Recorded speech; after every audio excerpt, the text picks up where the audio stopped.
Hello friends, I am Mukesh Kumar. Welcome back to this channel. आज हम discuss करने वाले हैं समांतर माध्य पार्ट 2। इस वीडियो के अंदर हम समांतर माध्य की जो खंडित श्रेणी है उसके ऊपर हम डिस्कस करेंगे। यदि आपने व्यक्तिगत श्रेणी वाला वीडियो नहीं देखा है तो इस वीडियो के डिस्क्रिप्शन में मैंने उस वीडियो की लिंक दे रखी है, तो प्लीज आप उस लिंक पर जाके वो वीडियो देखना जिसके अंदर मैंने व्यक्तिगत श्रेणी यानी कि समांतर माध्य पार्ट 1 का वीडियो डाल रखा है। और आज हम डिस्कस करेंगे खंडित श्रेणी। खंडित श्रेणी क्या होती है, यानी व्यक्तिगत श्रेणी के अंदर आपको एक मूल्य दे रखा होता है, जबकि यहां पे आपको दो मूल्य मिलेगा। यानी एक को हम अक्ष मूल्य कह सकते हैं, दूसरे को हम अफ मूल्य यानी आवर्ती कह सकते हैं। मान लीजिए कि क्लास के अंदर 30 बच्चे थे और उनका एक टेस्ट लिया गया था 10 नंबर का। 2 बच्चों के 5 नंबर आए हैं, 3 बच्चों के 7 नंबर आए हैं, या 10 बच्चों के 9 नंबर आए हैं और 4 बच्चों के 10 नंबर आए हैं। ऐसे जब क्वेश्चन आ जाते हैं तो उसे हम बोलते हैं खंडित श्रेणी। खंडित श्रेणी वाला क्वेश्चन आए तो समांतर माध्य ज्ञात करने का फॉर्मूला भी क्या हो जाएगा, चेंज हो जाएगा। क्योंकि जो फॉर्मूला हम व्यक्तिगत श्रेणी में लगा रहे थे वो फॉर्मूला यहाँ पे काम में नहीं आता है, क्योंकि वहां पे आपको चर मूल्य यानी कि अक्ष मूल्य दे रखा है। यहाँ पे आपको अक्ष मूल्य के साथ साथ में आपको आवर्ती यानी कि अफ मूल्य भी दे रखा होगा। तो खंडित श्रेणी से समांतर माध्य ज्ञात करने की 2 विधियां होती है। फर्स्ट होती है प्रत्यक्ष रीति, सेकंड होती है लघु रीति। तो आज हम प्रत्यक्ष रीति इसके माध्यम से हम समांतर माध्य ज्ञात करेंगे। तो पहले मैं आपको सूत्र लिखवा देता हूं। तो देखो फ्रेंड्स, व्यक्तिगत श्रेणी में सूत्र लगता है सिग्मा एक्स बटे n, आंकड़ों योग बटे आंकड़ों की संख्या। जब हमारे पास खंडित श्रेणी आ जाती है तो सूत्र लगता है सिग्मा एफ एक्स बटे सिग्मा एफ, यानी जो एक्स की वैल्यू है उसको हम एफ के वैल्यू से गुणा करेंगे, उस कॉलम की टोटल लगाएंगे, उसके अंदर जो एफ वैल्यू है उसके टोटल का भाग देंगे, तो हमारे पास क्या आ जाएगा, समांतर माध्य। किस रीति से, प्रत्यक्ष रीति से समांतर माध्य ज्ञात करने का यही फॉर्मूला लगता है। तो चलिए फ्रेंड्स, इसको एक क्वेश्चन को हल करके देखते हैं।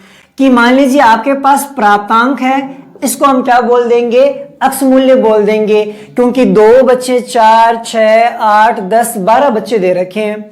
फिर आपके पास विद्यार्थियों की संख्या दे रखी है जिससे हम क्या बोलेंगे, आवर्ती।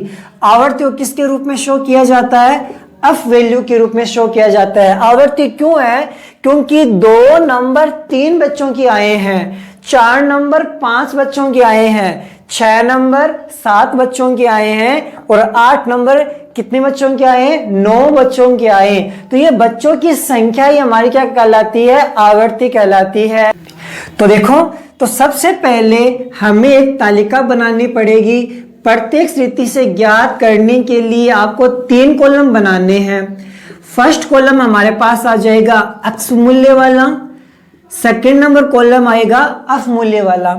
तो अक्ष मूल्य में क्या लिखेंगे, 2, 4, 6, 8, 10 और 12। अफ मूल्य दे रखी है 3, 5, 7, 9, 4 और 3। तो ये तो जो हमें क्वेश्चन में दे रखे हैं वो मूल्य लिख दिया है, और हमें प्रत्यक्ष रीति से खंडित श्रेणी से समांतर माध्य ज्ञात करने का ये वाला फॉर्मूला लगता है। तो क्या है, सिग्मा एफ एक्स, यानी सिग्मा एफ एक्स का यानी एफ एक्स का टोटल लेना हमें। तो एफ एक्स का टोटल यानी कि एफ को किससे गुणा करना हमें, अक्ष मूल्य से। तो यहाँ पे कॉलम आ जाएगा एफ एक्स। 2 को 3 से गुणा करने पर 6, 5 को 4 से गुणा करने पर 20, 7 को 6 से गुणा करने पर 42, 9 अंठे 72, 10 को 4 से गुणा करने पर 40, 12 को 2 से गुणा करने पर आ जाएंगे 24। अब हम क्या करेंगे, इसकी हम टोटल कर लेंगे। तो 6, 4, 10, 10, 4, 14 हासिल की 1, 14 14 और 6 हो जाएंगे हमारे पास 20। एफ एक्स की टोटल कितनी आ जाएगी 204। और अब हमें चाहिए सिग्मा एफ, यानी एफ की क्या करेंगे टोटल। तो 8 7 15 15 9 24 24 4 28 2 30, सिग्मा एफ की वैल्यू आ जाएगी 30। अब हम क्या करेंगे समांतर माध्य का फॉर्मूला लगा देंगे। क्या दे रखा है, प्रत्यक्ष विधि से कर रहे हैं तो सिग्मा एफ एक्स बटे सिग्मा एफ आ जाएगा। सिग्मा एफ एक्स कितना दे रखा है 204, और जबकि सिग्मा एफ की टोटल कितना है 30 दे रखा है। तो आपको इसके अंदर भाग देना है। तो 2 का भाग इसमें जाता है 15 बार, 2 का भाग इसमें जाता है 102 बार। तो आप क्या करेंगे 102 में 15 का भाग दे देंगे 6.8, यानी कि जो 2 बच्चों के 3 नंबर आए, 4 बच्चों के 5 नंबर आए, 6 बच्चों के 7 नंबर आए हैं, सभी बच्चों के अलग अलग नंबर आए हैं। तो हमें इसमें यह देखना था कि औसत नंबर कितने आ रहे हैं, प्रत्येक बच्चे के औसत नंबर कितने आ रहे हैं। 6.8 नंबर प्रत्येक बच्चे के आ रहे हैं। ऐसे बहुत सारे क्वेश्चन हो सकते हैं। तो चलिए एक एग्जांपल और ले लेते हैं। तो हमें इसमें यह पूछा गया समांतर माध्य ज्ञात करें, अक्स मूल्य और अफ मूल्य दे रखा है। तो पहचान करनी है खंडित श्रेणी है या व्यक्तिगत श्रेणी है। तो व्यक्तिगत श्रेणी में तो एक मूल्य दे रखा होता है, यहाँ पे कितने मूल्य दे रखे हैं 2 मूल्य दे रखे हैं, एक तो अक्स मूल्य, एक दे रखा है अफ मूल्य। और इसके अंदर हमें पूछा है समांतर माध्य ज्ञात करना है। किस रीति से ज्ञात करना है, हमें प्रत्यक्ष रीति से समांतर माध्य ज्ञात करना है। तो प्रत्यक्ष रीति से समांतर माध्य ज्ञात करने का अभी हमने फॉर्मूला पढ़ा था कि समांतर माध्य ज्ञात करने के लिए क्या लगाना पड़ता है, सिग्मा एफ एक्स बटे सिग्मा एफ, यानी कि एफ एक्स के टोटल में एफ के टोटल का भाग देंगे। तो आइए फ्रेंड्स, तो सबसे पहले हमें एक तालिका बनानी पड़ेगी। कितने कॉलम की, 3 कॉलम की तालिका बनानी पड़ेगी, जिसके अंदर फर्स्ट कॉलम में आएगा अक्स मूल्य, सेकेंड नंबर आएगा अफ मूल्य, थर्ड नंबर क्या करेंगे एफ एक्स को गुणा कर देंगे। अक्स मूल्य जो हमें दे रखा है वो वैल्यू लिख देंगे 2 4 6 8 10 और 12। एफ वैल्यू आपको दे रखी है 5 7 9 4 3 2। अब हमें क्या करना है कि सिग्मा एफ एक्स यानी इसकी टोटल लेनी है। तो एफ एक्स से गुणा करेंगे, 2 को 5 से गुणा करने पर कितना आ जाएगा हमारे पास में 10 आ जाएगा, 7 को 4 से गुणा करने पर 28 आ जाएगा, 9 को 6 से गुणा करने पर 54 आ जाएगा, 8 को 4 से गुणा करने पर 32 आ जाएगा, 10 को 3 से गुणा करने पर 30 आ जाएगा, 12 को 2 से गुणा करने में कितना आ जाएगा 24। अब इसकी टोटल कर देंगे, लिख देंगे सिग्मा एफ एक्स।